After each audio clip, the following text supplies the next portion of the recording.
News. Congress 100 రోజుల పాలనలో 200 మంది రైతులు ఆత్మహత్య చేసుకున్నారని బీఆర్ఎస్ అధినేత కేసీఆర్ ఆరోపించారు. జనగామ, సూర్యాపేట జిల్లాలో ఎండిపోయిన పంటలను ఆదివారం ఆయన పరిశీలించారు. అనంతరం సూర్యాపేటలోని ఎమ్మెల్యే క్యాంపు కార్యాలయంలో ఏర్పాటు చేసిన మీడియా సమావేశంలో మాట్లాడారు. కాంగ్రెస్ అసమర్థత పాలన వల్లే రాష్ట్రంలో కరువు పరిస్థితులు తలెత్తాయని ఆరోపించారు. ఈ కాలంలో ఇంత స్వల్ప కాలంలో ఎందుకు ఈ బాధకు గురి కావాలి? దీనికి కారణం ఏంటి? అద్భుతమైనటువంటి ప్రపంచ దేశాలు యుఎన్ఓ దేశంలో దాదాపు 15-16 రాష్ట్రాలు కొనియాడి వాళ్ళు అమలు చేసుకుంటున్న పథకం మిషన్ భగీరథ. ఎందుకు మంచినీళ్ళ కొరత రావాలా? మరి ఇప్పుడు ఎందుకు బిందెలు ప్రత్యక్షమవుతున్నాయి? ఎందుకు మళ్ళీ నీటి మూతలు స్టార్ట్ అయినాయి? ఎందుకు నీళ్ళ ట్యాంకర్లు విచ్చలవిడిగా వ్యాపారం చేస్తున్నాయి? హైదరాబాద్ సిటీలో కూడా ట్యాంకర్లు పెట్టాల్సిన దుస్థితి ఎందుకు దాపరిస్తూ ఉంది? ఒక సెకండ్ కూడా కరెంటు పోకుండా ఏర్పాటు చేసినటువంటి ఘనత మా ప్రభుత్వానికి.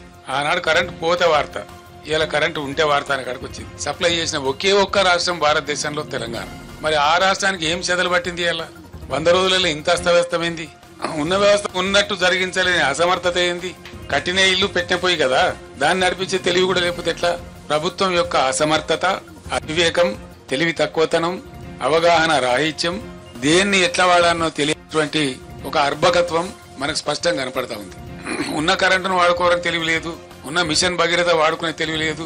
అద్భుతంగా వచ్చినటువంటి హైదరాబాద్ నీళ్లు మళ్ళా ఇలా వాటర్ బిల్స్ వస్తా ఉన్నాయి, ట్యాంకర్లు వ్యాపారం జరుగుతూ ఉంది, కొనలేక జనం చేస్తా ఉన్నారు.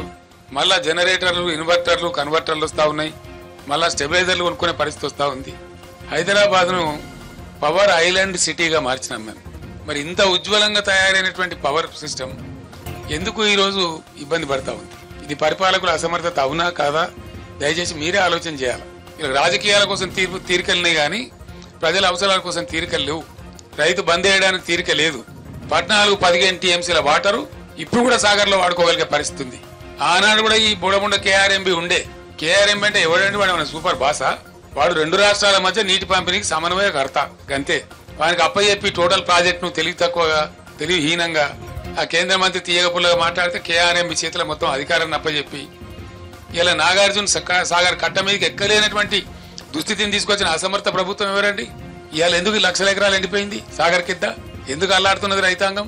ఇది బాధ కాదు రైతులది. చిల్లర కాయగూరకుడు మాటలు, పూటకొప్ప పిఆర్ స్టంట్ పెట్టి అని లంగా ముచ్చలు ప్రచారం చేసి ప్రజలు పట్టరా? రాజకీయాలు చేద్దాం, మత్తుగా చేద్దాం రాజకీయాలు. మేము కూడా చాలా చేసినాం, చాలా మందిని పాత్రలు పెట్టినాం, చాలా మందిని ఎత్తినాం, చాలా మందిని ఎక్కినాం, మేము గద్దెలు ఎక్కినాం.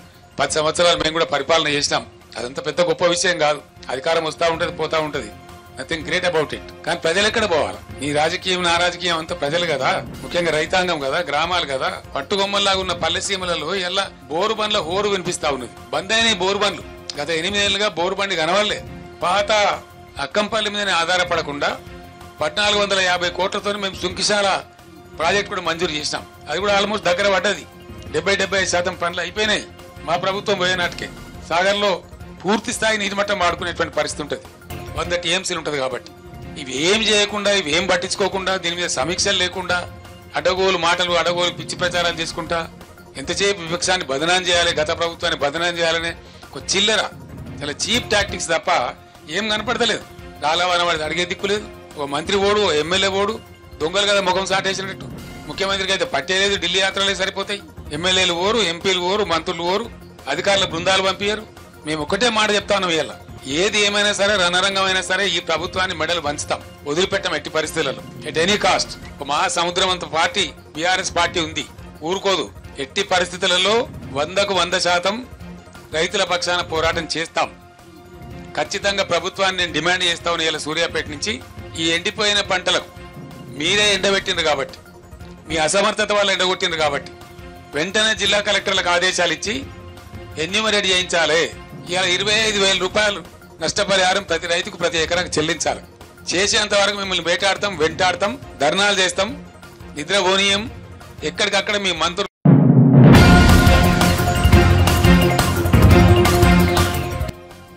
టీడీపీ జాతీయ అధ్యక్షుడు చంద్రబాబు బాపట్ల జిల్లా కేంద్రంలో ప్రజాగలం సభ నిర్వహించారు. బాపట్ల పట్టణంలోని అంబేద్కర్ విగ్రహం సెంటర్ లో ఏర్పాటు చేసిన సభలో ఆయన ప్రసంగిస్తూ సీఎం జగన్ పై విమర్శనాస్త్రాలు సంధించారు. గతంలో ఇక్కడ వరదలు వస్తే నేను వస్తున్నానని తెలిసి తాను కూడా పోటీకి ఇక్కడికి వచ్చాడు. ఆయన పరదాలు కట్టుకుని వచ్చాడు. ఆయన వస్తుంటే రెడ్ కార్పెట్ వేశారు. 5 ఏళ్లు ఆకాశంలోనే తిరిగాడు. ఆయన ఆకాశంలో తిరిగితే కింద ఉన్న చెట్లన్నీ నరికేశాడు. ఆయన ఆకాశంలో తిరిగితే కింద ఉన్న చెట్లు ఏం చేశాయి తమ్ముళ్ళు? అలాంటి దుర్మార్గుడు ఈ ముఖ్యమంత్రి. 2 ఫోటోలు తీసుకుని వెళ్లిపోయాడు. అతని వల్ల మీకేమైనా సాయం అందిందా? అలాంటి వ్యక్తికి మీరు ఓట్లు వేస్తారా అని ప్రశ్నించారు. ముఖ్యమంత్రి 2 ఫోటోలు తీసుకున్నాడు. ఏమన్నా 1 రూపాయి మీకు ఇచ్చాడా? ఏమన్నా జరిగిందా? సహాయం వచ్చిందా? ఇంకా ఓట్లేస్తారా అని మిమ్మల్ని అడుగుతున్నా. దీనికి అదనంగా కరువు వచ్చింది. కరువులో కూడా ఇబ్బంది వచ్చాయి.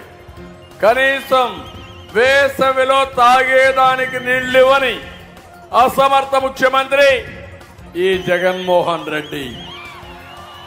ఒక్క విషయం ఈ సభలో గుర్తుపెట్టుకోవాలి.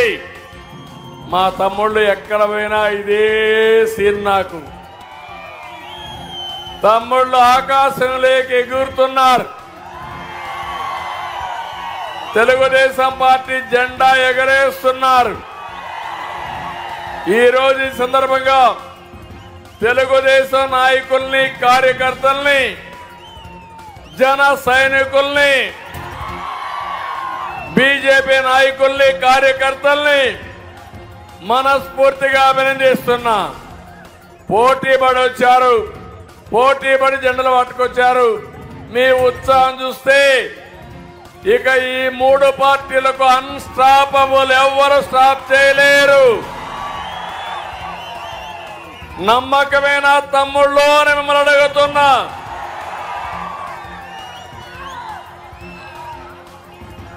ఒక్క విషయం, ఎన్నికల ముందు మీరందరూ ఆలోచించుకోవాలి. మేము 3 పార్టీలు కలిసింది మా కోసం కాదు, ఈ రాష్ట్రం కోసం, ప్రజల కోసం కలిసాం. నేను అందుకే మీకు ఒకటే విజ్ఞప్తి చేస్తున్నా. రాజకీయాల్లో చాలా విషయాలు మేము చెప్తాం మీకు, కానీ ఎన్నికల సమయంలో చర్చలు చేయండి. మీరు నేను చెప్పింది వాస్తవం, అవతల వాళ్ళు చెప్పే మీ విషయాలు వాస్తవం ఆలోచించండి. ఇంకో పక్క ఒకటే కోరుతున్నా, 5 సంవత్సరాలుగా మీరందరూ కూడా ఈ పాలన చూశారు. దుష్ట పాలన, ఒక అహంకారి, ఒక విధ్వంసంతో, అవినీతితో రాష్ట్రాన్ని అతలాకుతలం చేశారు. అవునా కాదా అని మిమ్మల్ని అడుగుతున్నా. మిమ్మల్ని ఒకటి అడుగుతున్నా, మీ ఆదాయం పెరిగిందా? ఖర్చులు పెరిగాయా? ఎప్పుడు కూడా ఏదైనా ప్రభుత్వం వల్ల మీ ఆదాయం పెరగాలి, ఖర్చులు తగ్గాలి, మీ జీవన ప్రమాణాలు మెరుగ్గా ఉండాలి. అవి జరిగాయని మిమ్మల్ని అడుగుతున్నా. 5 ఏళ్లు బాధుడే బాధుడు.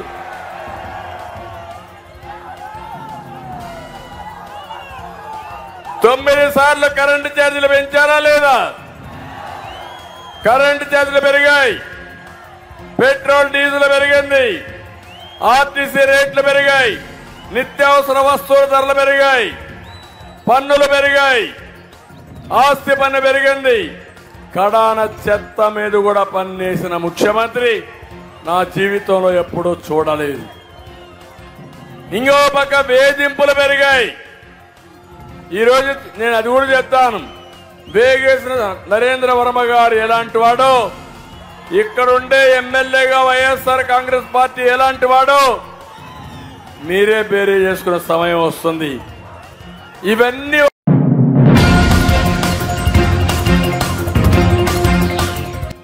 బీఆర్ఎస్ పార్టీకి రాజీనామా చేసిన సీనియర్ నేత కడియం శ్రీహరి కుమార్తె డాక్టర్ కావ్యతో కలిసి కాంగ్రెస్ పార్టీలో చేరారు.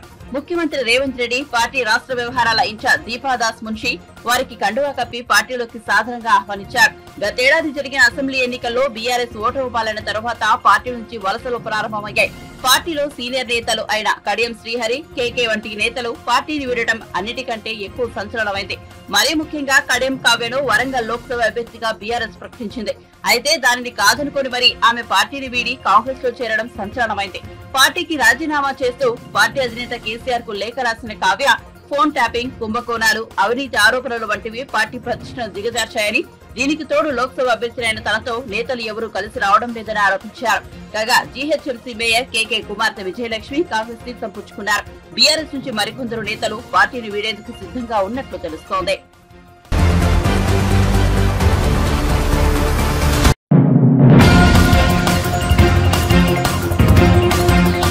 జనసేనాని పవన్ కళ్యాణ్ ఈసారి తాను ఎన్నికల్లో పోటీ చేయబోతున్న పిఠాపురం నియోజకవర్గంలో మకాం వేసి పరిస్థితిని సమీక్షిస్తున్నారు. పిఠాపురం నియోజకవర్గ జనసేన, టీడీపీ, బీజేపీ నేతలతో పవన్ కళ్యాణ్ ఆత్మీయ సమావేశం నిర్వహించారు. ఈ సందర్భంగా ఆయన మాట్లాడుతూ వైసీపీ రాక్షస పాలన నుంచి రాష్ట్రానికి విముక్తి కల్పించాలన్న ఏకైక లక్ష్యంతో పొత్తు కుదుర్చుకున్నామని వెల్లడించారు. జనసేన, టీడీపీ, బీజేపీ మధ్య ఎలాంటి విభేదాలకు తావులేని రీతిలో పొత్తు కుదిరిందని అన్నారు. జనసేన పార్టీ ఎన్ని సీట్లలో పోటీ చేయాలనుకునే దానిపై తాను లెక్కలు వేసుకోలేదని, ఏపీ భవిష్యత్తు బాగుండాలి, వైసీపీ కీచక పాలన నుంచి ఏపీ ప్రజలను బయటపడేయాలన్న ఉద్దేశంతోనే ఎలాంటి షరతులు లేకుండా పొత్తు కుదుర్చుకున్నామని పవన్ కళ్యాణ్ వివరించారు. రాష్ట్ర ప్రజల భవిష్యత్ కోసం ఎట్టి పరిస్థితుల్లోనూ వెనక్కి తగ్గబోనని స్పష్టం చేశారు.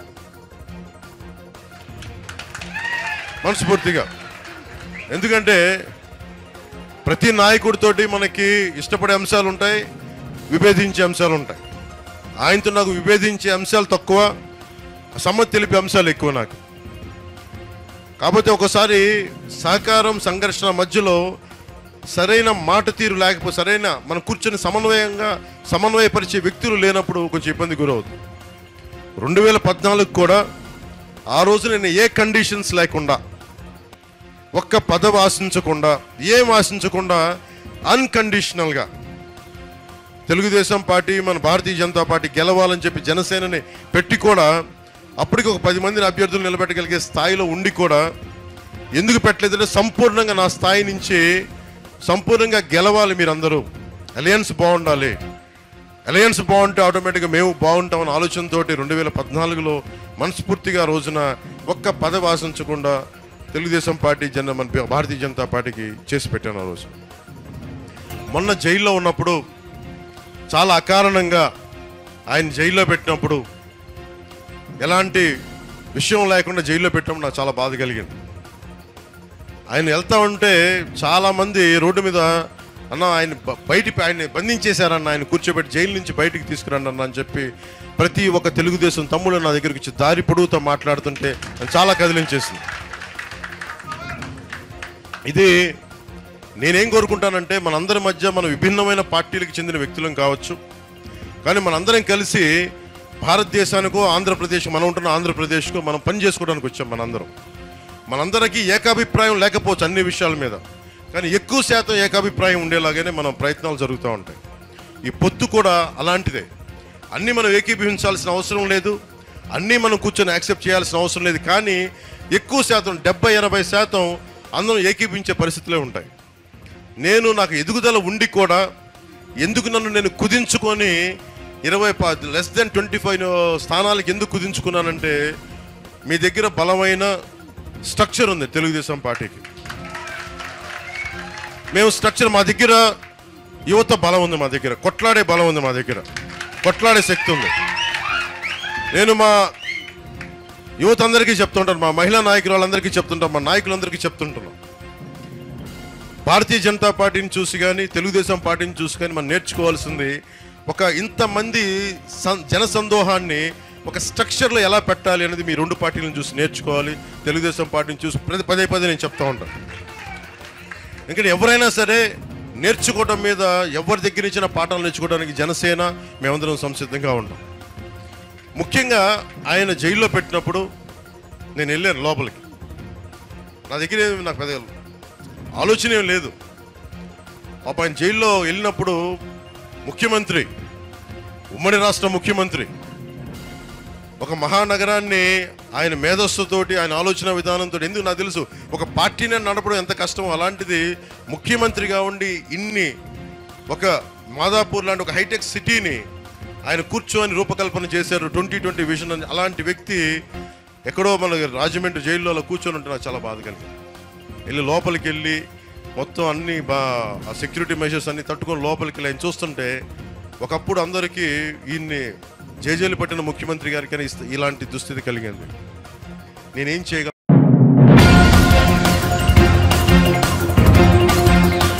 ఎన్నికల ముంగిట నా బీసీ అంటూ సీఎం జగన్ అబద్దాలు ప్రచారం చేస్తున్నారని బీజేపీ రాష్ట్ర అధ్యక్షురాలు దగ్గుపాటి పురంధేశ్వరి మండిపడ్డారు. నా బీసీ అనేది జగన్ పెదాలపై తప్ప గుండెల్లో లేదని దుయ్యబట్టారు. విజయవాడలోని పార్టీ రాష్ట్ర కార్యాలయంలో జరిగిన ఓబీసీ మోర్చా రాష్ట్ర కార్యవర్గ సమావేశానికి ఆమె ముఖ్య అతిథిగా హాజరై ప్రసంగించారు.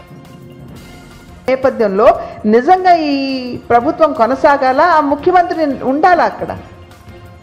అది కేవలం బీసీలనే కాదు, రాష్ట్రంలో చూసినట్లయితే రాష్ట్రాన్ని అధోగతి పాలు చేసినటువంటి పాలన ఇవాళ రాష్ట్రంలో ఉంది.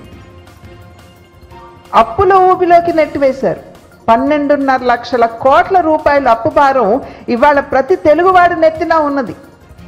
అంటే కేవలం మన బిడ్డలు కాదు, వారికి పుట్టేటువంటి ముఖ్యమంత్రి గారు వేదిక మీదకి వచ్చి నా బీసీలు అని చెప్పి గుండెలు కొట్టుకోవటం కాదు.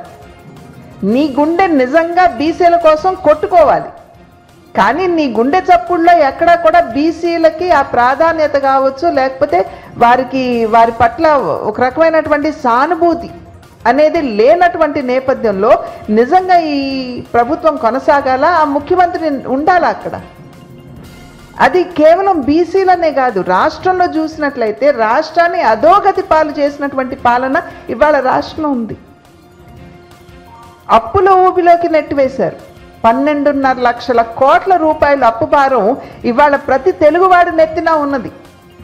అంటే కేవలం మన బిడ్డలు కాదు, వారికి పుట్టేటువంటి బిడ్డల తల మీద కూడా ఇప్పుడు ప్రతి ఒక్కరికి 2 లక్షల అప్పు భారం ఉంది. ఇప్పుడు ఇది చాలదన్నట్టు సెక్రటేరియట్ని, రాష్ట్రం ఉన్నటువంటి గనుల్ని కూడా ఇవాళ మేము తనఖా పెడతామని చెప్పి అంటే వాళ్ళ పార్టీ నాయకుడు ఒక ఆయన అన్నాడులేండి, రాజ్యాంగంలో రాశారా ఎక్కడన్నా ప్రభుత్వ ఆస్తులు తనఖా పెట్టకూడదని చెప్పి ఒక వైఎస్ఆర్సీపీ నాయకుడు మాట్లాడతాడు. అసలు ప్రజాధనంతో ప్రజలు కట్టేటువంటి ట్యాక్స్ మాధ్యమంగా మీరు అక్కడ సెక్రటేరియట్ని నిర్మాణం చేసిన తర్వాత దాన్ని తనఖా పెట్టే అధికారం అసలు మీకెవరిచ్చారు? ప్రజలు ఓట్లు వేసి గెలిపించారన్నది మీరు ప్రజలకి ఒక మంచి పాలన, సుపరిపాలన అందిస్తారని, అన్ని వర్గాల్ని అభ్యున్నతి పదంలో మీరు నడిపిస్తారని. కానీ ప్రభుత్వ ఆస్తులు ప్రజల డబ్బుతోటి, ప్రజలు ట్యాక్స్ రూపంలో కట్టిన సొమ్ముతోటి నిర్మాణం చేసినటువంటి ప్రభుత్వ ఆస్తులు మిమ్మల్ని తనఖా పెట్టుకోమని చెప్పి రాష్ట్ర ప్రజలు చెప్పలేదు, మీకు అధికారం ఇవ్వలేదే. అటువంటి పాలనని వాళ్ళు చూస్తున్నాం మనం. ఈ నాణ్యత లేనటువంటి మద్యం, ఎన్ని కుటుంబాలు వాళ్ళు ఛిద్రమైపోయాయి రాష్ట్రంలో. మహిళలు విధవరాంటలుగా మార్చేశారు, బిడ్డల్ని అనాథల్ని చేసేశారు. నేను కేజీహెచ్ హాస్పిటల్కి వెళ్తే, గ్యాస్ట్రోఎంట్రాలజీ డిపార్ట్మెంట్కి వెళ్తే 1000 పడకల గ్యాస్ట్రోఎంట్రాలజీ డిపార్ట్మెంట్లో 500 ఈ నాణ్యత లేనటువంటి మద్యం తాగి వచ్చినటువంటి వారే 534 మంది. వారిలో 200 మంది ఇవాళ రేపు అన్నట్టుగా ఉన్నారు అక్కడ వారి పరిస్థితి.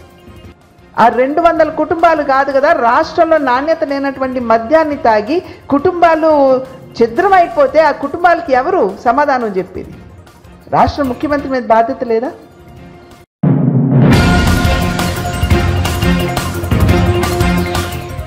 మర్యాద లేకుండా మాట్లాడితే సహించేది లేదని మహబూబ్ నగర్ బీజేపీ ఎంపీ అభ్యర్థి డీకే అరుణ సీఎం రేవంత్ రెడ్డిపై ఓ రేంజ్ లో ఫైర్ అయ్యారు. ఆమె మీడియాతో మాట్లాడుతూ బాధ్యతాయుతమైన పదవిలో ఉన్న సీఎం రేవంత్ రెడ్డి ఓ ప్రెస్ మీట్ లో తనను దొరసాని అంటూ మాట్లాడడం తనను తీవ్రంగా బాధించిందని అన్నారు.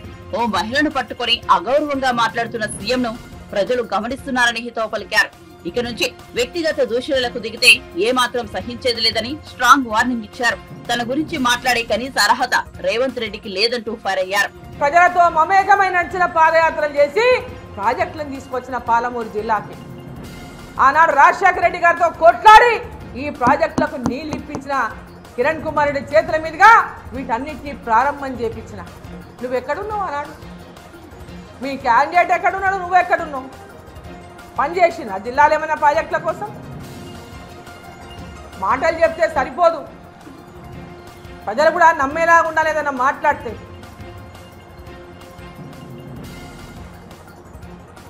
10 ఏళ్ల పాటు ప్రధానమంత్రి మోదీ అధికారంలో ఉండి మహబూబ్నగర్కి ఏం చేశారో చెప్పాలంట. నువ్వు పార్లమెంటు సభ్యుడిగా ఉన్నావు కదా, పార్లమెంటు సభ్యుడిగా ఉన్నావు కదా, నువ్వు మల్కాజిగిరికి ఏం చేసినావు, ఏమేం తెచ్చినావు, నీ సొంతంగా ఏం తెచ్చినావు చెప్పు. ఆడ అభివృద్ధి నరేంద్ర మోదీ గారు చేసింది కాకుంటే, ఈ పాలమూల రైళ్లు కొత్త రైళ్లు నరేంద్ర మోదీ గారు ఇచ్చినవి కాకుంటే, కొత్త రైల్వే లైన్లు నరేంద్ర మోదీ గారు చేసినవి కాకుంటే, నేషనల్ హైవేస్ నరేంద్ర మోదీ గారు ఇచ్చినవి కాకుంటే, ఈడ వేస్తున్నటువంటి పెద్ద పెద్ద రోడ్లు కేంద్ర ప్రభుత్వం నుంచి ఇచ్చినవి కాకుంటే, చించోల్లి రోడ్డు కానీ, ఈరోజు నేషనల్ హైవే పెద్ద ఎత్తున ఇక్కడ నారాయణపేట మహబూబ్ నగర్ నుంచి రాయచూరు పోతున్నటువంటి రోడ్డు కానీ, కల్వకుర్తి రోడ్డు కానీ, అక్కడ సిద్ధేశ్వరం బ్రిడ్జ్ కానీ, అనేక ప్రతిపాదనలు ఇచ్చిన పాలమూరు జిల్లాకు సంబంధించి రోడ్ల గురించి కూడా, అవన్నీ జిల్లాకు ప్రతి ప్రాంతంలో రోడ్ల సౌకర్యాన్ని కల్పించే ప్రతిపాదనలు కేంద్ర ప్రభుత్వానికి ఇచ్చిన బరాబర్ వాటన్నిటి ప్రపోజలు ఇవాళ రాష్ట్ర ప్రభుత్వం ఆనాడు ఉన్నటువంటి రాష్ట్ర ప్రభుత్వం పట్టించుకోకుండా వాళ్ళ ప్రాంతాల్లో వచ్చినటువంటి ప్రపోజల్ ఎక్కువ పంపించుకున్నాం. మేము ప్రపోజల్ పంపించి వాటన్నిటిని అప్రూవ్ చేయించుకున్నాం. రేపు ఎంపీగా ఈ ప్రాంతం నుంచి గెలిచి ఈ ప్రాంతాన్ని అంతా కూడా అన్ని రంగాల్లో అభివృద్ధి చేసేటటువంటి ఒక నమ్మకం మాకుంది, విశ్వాసం మాకుంది. నువ్వేం చేసినావు చెప్పరాదు. ఈ జిల్లాలో రోడ్లు వేపించింది నరేంద్ర మోదీయే, ఈ జిల్లాలో ప్రతి ఒక్కరికి పేదవాళ్ళకు 5 కిలోల బియ్యం ఒక్కొక్కరికి ఇస్తున్నది నరేంద్ర మోదీయే, ఎన్ఆర్ఈజీఎస్ నిధులు ఇస్తున్నది నరేంద్ర మోదీ గారే, ఆయుష్మాన్ భారత్ ఇస్తున్నది నరేంద్ర మోదీ గారే. మీరు 10 లక్షలు ఇస్తామంటున్నారు కదా, 10 లక్షలు మొత్తం మీరే ఇస్తున్నారా? అట్లా నరేంద్ర మోదీ గారు 5 లక్షలు లేవా చెప్పండి. ముద్రా లోన్లు ఇస్తున్నది నరేంద్ర మోదీ గారే. ఈరోజు గ్రామాల్లో సీసీ రోడ్లు వేపిస్తున్నది నరేంద్ర మోదీ గారి ప్రభుత్వమే. ఈరోజు ఉజ్వల కనెక్షన్ కింద గ్యాసులు ఉచితంగా ఇచ్చింది నరేంద్ర మోదీ గారే. ఉజ్వల కనెక్షన్ లబ్ధిదారులకు సబ్సిడీ కింద దాదాపు 300 పైన చిలుకు ఇస్తున్నది నరేంద్ర మోదీ గారే. మీరు 500 ఫ్రీ సిలిండర్ అన్నారు కదా, ఎంతమందికి ఇచ్చింది చెప్పండి నాకు ఒకసారి లెక్క చెప్పు. ఎంతమందికి ఇచ్చింది ఇప్పటిదాకా మీరు సిలిండర్? పెద్ద సభలు పెట్టి ఒక సిలిండర్ పెట్టి ఒక ఆమెకి ఇచ్చి కాగితం ఇస్తే ఎంతమంది కింద ఇచ్చింది ఇప్పటిదాకా నాకు లెక్క చెప్పండి. 200 యూనిట్ల కరెంటు బిల్లులు ఫ్రీ, జీరో బిల్లులు ఎంతమందికి వచ్చినాయి ఇప్పటిదాకా? జీరో బిల్లు నాకు చూపించండి. ఏ గ్రామాల్లో కూడా నాకు చెప్పలేదు జీరో బిల్లులు వస్తున్నాయి, మేము పైసలు కడతలేమని. మరి మీకెవరు చెప్పిండ్రో, మీరు ఎవరికి ఇచ్చిండ్రో అది మాకు చెప్పండి. మరి ఎవరికి ఇచ్చిండ్రో మీరు? కేవలం 6 గ్యారెంటీల మీద తెలంగాణ ప్రజల్ని మోసం చేసింది తప్ప మీరు తెలంగాణ ప్రజలకు చేసింది ఏమీ లేదు. ఎక్కడున్నాయి 15,000 రూపాయల రైతు బంధు పథకం చెప్పండి. కౌలు రైతులకు 15,000 రూపాయల రైతు బంధు ఎక్కడుంది? ఎంతమంది రైతులకు ఇచ్చిండ్రు? ఎక్కడెక్కడ ఇచ్చిండ్రు? ఎన్ని ఎకరాల రైతులకు ఇచ్చిండ్రు? వ్యవసాయ కూలీలకు 12,000. మరి ఎంతమంది వ్యవసాయ కూలీలకు 12,000 ఇచ్చిండ్రు?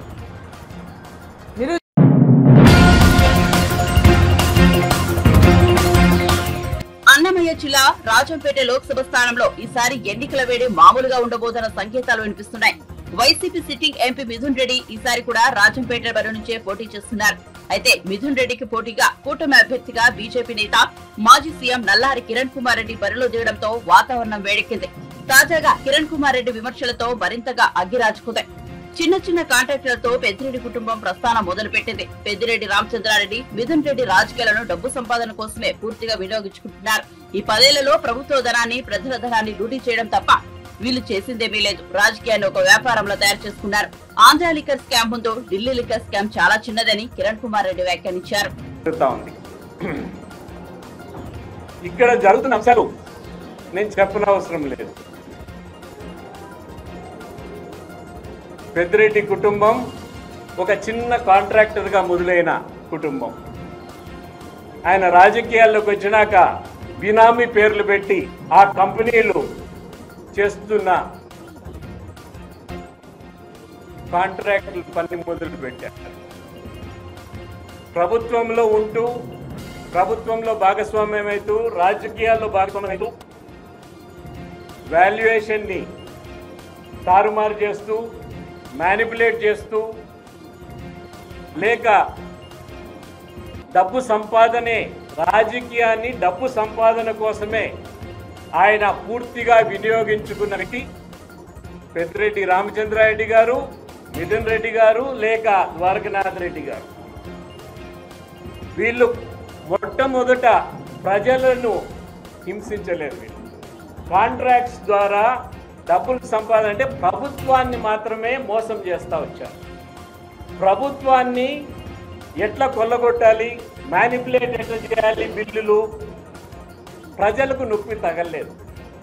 కానీ ప్రజాధనాన్ని దుర్వినియోగం అవుతా వచ్చింది. అది 19 వరకు ఆ దశ జరిగింది. ప్రభుత్వంలో ఉన్నా పక్కనున్నా. దాని తర్వాత ఏం చేస్తూ వచ్చారు, ప్రజలకు సంబంధించిన అంశాలు కూడా పాలు, మామిడి పండ్లు ఈ రేట్లు కూడా రైతులకు అన్యాయం చేసే విధంగా, మోసం చేసే విధంగా, రైతులు డబ్బు కొట్టే విధంగా చేస్తూ వచ్చారు. ఒక పక్క ప్రభుత్వంలో క్రియాశీలకంగా ఉంటూ ఇసుక కానీ, గనులు కానీ, లేక భూ కబ్జాలు కానీ ఇవి ఒక పక్క దందాలు చేసుకుంటా పోయారు. ఎవరో వెనకాల లిక్కర్ అంటున్నారు, మర్చిపోతా ఉంటారు. అసలైంది మద్యం. ఇవన్నీ కలుపుకొని ఎవరైనా అడ్డం వస్తే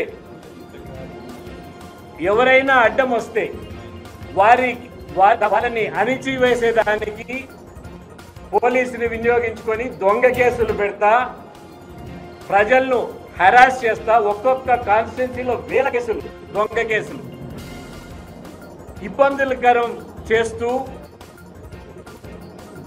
ఒక దౌర్జన్యమైన వాతావరణం సృష్టించడం జరిగింది.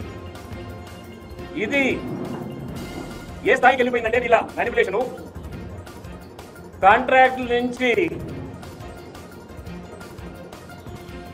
చిన్న స్థాయి. అది కాంట్రాక్ట్ భారత రాజ్యాంగం ప్రకారం ఎన్నికలు జరుగుతూ ఉంటే తిరుపతి ఎన్నికల్లో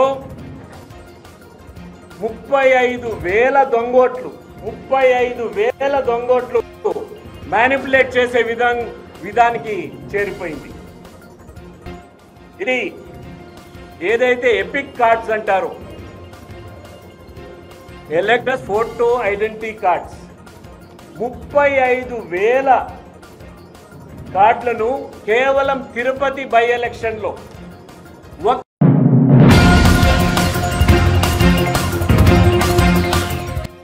వాలంటీర్ల అంశంపై టీడీపీ అధినేత చంద్రబాబు పూటకో మాట మార్చుతున్నారని ఏపీ ప్రభుత్వ సలహాదారు సజ్జల రామకృష్ణారెడ్డి విమర్శించారు.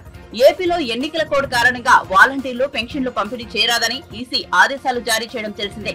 దీనిపై సజ్జల స్పందించారు. పేదలకు మేలు చేసే వాలంటీర్ వ్యవస్థపై చంద్రబాబు కక్ష పెంచుకున్నారని, అందుకే తాము నేరుగా జోక్యం చేసుకోకుండా సిటిజన్స్ ఫర్ డెమోక్రసీ సంస్థ ద్వారా పోరాటం చేస్తున్నారని మండిపడ్డారు. ఈ సిటిజన్స్ ఫర్ డెమోక్రసీ అనేది ఫామ్ అయ్యిండేది 23 సెప్టెంబర్ ఎండ్ అక్టోబర్ 1st వీక్లోనే పోయినట్టు. సరిగ్గా 15-20 రోజులు కాకముందే నేరుగా సుప్రీంకోర్టులో వెళ్లి కేసేస్తారు. వాలంటీర్ వ్యవస్థ అనేది కాన్ఫిడెన్షియల్ డేటా అంతా కలెక్ట్ చేస్తుంది, ఇది అధికార పార్టీకి ఇదిగా ఉంది. ఎవరో దాంట్లో ఉండేదంటే నిమ్మగడ్డ రమేష్ కుమార్. ఆయన ఎవరు అనేది స్టేట్లో గత స్థానిక సంస్థల ఎన్నికైనప్పుడు ఆయన విశ్వరూపం చూపించారు. టీడీపీ కార్యాలయం నుంచే పనిచేస్తున్నారేమో అని అన్నట్టు అక్కడి నుంచే అన్ని వచ్చిన ఆదేశాలను, అక్కడి నుంచి డైరెక్షన్స్ వచ్చినవి చేశారు. దాని మీద చాలా గొడవ అయింది. అలాగే చంద్రబాబు ఏజెంట్లతో, ఎవరైతే బీజేపీలో ఉన్న వాళ్ళ ఎంపీలతో, చంద్రబాబు తరఫున పనిచేస్తున్న వాళ్ళతో కూడా ఆయన కలిసి తిరుగుతున్నవి, రహస్యంగా సమావేశాలు కావడం అన్నీ వచ్చాయి. పూర్తి ఫక్తు తెలుగుదేశం కార్యకర్తలాగా ఉన్న నిమ్మగడ్డ రమేష్ కుమార్ అనే వ్యక్తి, అలాంటి వాళ్ళు 2-3-4 కలిసి ఒక ఫామ్, అవుట్ఫిట్ స్టార్ట్ చేయించారు. సిటిజన్స్ ఫర్ డెమోక్రసీ అనే పేరుతో చంద్రబాబు నాయుడు 2023 సెప్టెంబర్ ఎండ్లో. దాని నుంచి ఒక 15-20 రోజులు అయ్యేసరికి ఇది సుప్రీంకోర్టులో వెళ్లి ఒక కేసు, వాలంటీర్ల మీద కేసు పెడతారు. వాదించేయడానికి వాళ్ళు ఎంగేజ్ చేసిన లాయర్ ఎవరంటే కపిల్ సిబాలు రోజుకు ఆయన తీసుకునే ఫీజులు గాని, ఆ స్థాయి లాయర్లు, అది కోట్లలో లేకపోతుంది ఆ కేసులు వాదించాలంటే. సహజంగానే మనం ఎవరు ఊహించం. ఇంత డెమోక్రసీ మీద ఎంత ప్రేమ ఉంటే మాత్రం ఉద్యోగం చేసుకుని రిటైర్ అయిన ఐఏఎస్లో, లేదంటే రిటైర్ ఎప్పుడో జస్టిస్లో వాళ్ళు ఎంత ఆస్తులుంటే మాత్రం కోట్ల రూపాయల ఫీజులు ఇచ్చి అంత అర్జెంటుగా డెమోక్రసీ మీద వీళ్ళ ప్రేమ పుట్టుకొచ్చి దాని ప్రజాస్వామ్య పరిరక్షణకు రావడమే ఏకైక ముఖ్య ఉద్దేశం ఫోకస్ ఏంటంటే వాలంటీర్ల వ్యవస్థను దెబ్బతీయాలనే దాంతో సుప్రీంకోర్టుకు పోవడం. ఇవన్నీ వీళ్ళ క్యారెక్టర్ వీళ్ళు ఎవరు రిప్రజెంట్ చేస్తున్నారు, నిమ్మగడ్డ రమేష్ కుమార్ అంటే చంద్రబాబు నాయుడు తరఫునే పనిచేస్తున్నాడు అనేది ప్రపంచం అంతా తెలుసు. రాష్ట్రంలో ప్రజలు చిన్న పిల్లవాడిని అడిగినా చెప్తారు. అంటే నేను చెప్పదలుచుకుంది ఏంటంటే చంద్రబాబు నాయుడు వాలంటీర్లను దెబ్బతీయాలా, వ్యవస్థను దెబ్బతీయాలని అనుకుంటూనే ఆ పేరు తనకు రాకూడదు అనే ఉద్దేశంతో ఈ అవుట్ఫిట్ పెట్టడము, దాని స్పెషల్ పర్పస్ వెహికల్ లాగా దాంతో టపటపటప కేసులు వేయించుకుంటూ రావడం. ఇప్పుడు ఎన్నికలు రాగానే ఇక్కడ ఈసీ కూడా అప్రోచ్ అయ్యి గత 4 ఏళ్లుగా వృద్ధులు, వికలాంగులు, పెద్దవాళ్లు పూర్తిగా పెన్షన్ మీద జగన్ వాళ్ళ మనముడు జగన్ ఇస్తున్నది అనుకుంటూ తీసుకుంటున్న పెన్షన్, అది కూడా బాగా సరిపోయే రకంగా 3,000 రూపాయలు ఇప్పుడు తీసుకుంటున్న నేపథ్యంలో టంచనుగా ఫస్ట్ మొదలయ్యే ఈ కార్యక్రమం ఏముందో దాన్ని ఒక్కసారిగా లింక్ కట్ చేయించారు ఈసీ ద్వారా, ఎలక్షన్ కమిషన్ ద్వారా. ఇది కేవలం ఒకరోజు ఇబ్బంది కాదు, ఇది రేపు ఆయన వస్తే ఏమవుతుంది అనేది కూడా సూచిస్తుంది. పొరపాటున చంద్రబాబు నాయుడు అది వచ్చే అవకాశం లేదు, అది ఆయనకు తెలిసిపోయింది, అది వేరే విషయం. కానీ ఇలాంటి వాడిని మళ్ళీ తెచ్చుకుంటే అందరికీ పాత రోజులు ఇప్పటికే గుర్తొస్తుంటాయి. 14-19 మధ్య క్యూలలో వెళ్ళి పోస్ట్ ఆఫీస్కో బ్యాంకు దగ్గరకో పెన్షన్ శాంక్షన్ కావాలంటే అది వేరు. జన్మభూమి కమిటీలకు 1 నెల 2 నెలల పెన్షన్లు ఇచ్చో, వాళ్ళకు కమిషన్లు ఇచ్చో పెన్షన్ తెచ్చుకోవాలా, వేలల్లోనే డబ్బులు ఇచ్చి. లేదు వచ్చిన తర్వాత అంటే నెల తాలో ఎప్పుడు వస్తుందో తెలియకుండా తిరుగుతుండాలి, కాళ్ళు అరిగేట్టు, చెప్పులు అరిగేట్టు అనేది విషయం. పాత రోజులు ఎన్నికల సమయంలోనే చంద్రబాబు నాయుడు మళ్ళీ గుర్తు చేస్తున్నాడు వాళ్ళకు. ఇంతకంటే కక్షపూరితంగా వ్యవహరించే అసలు రాజకీయ పార్టీ వ్యవహరించే తీరు ఇదేనా ఎక్కడన్నా?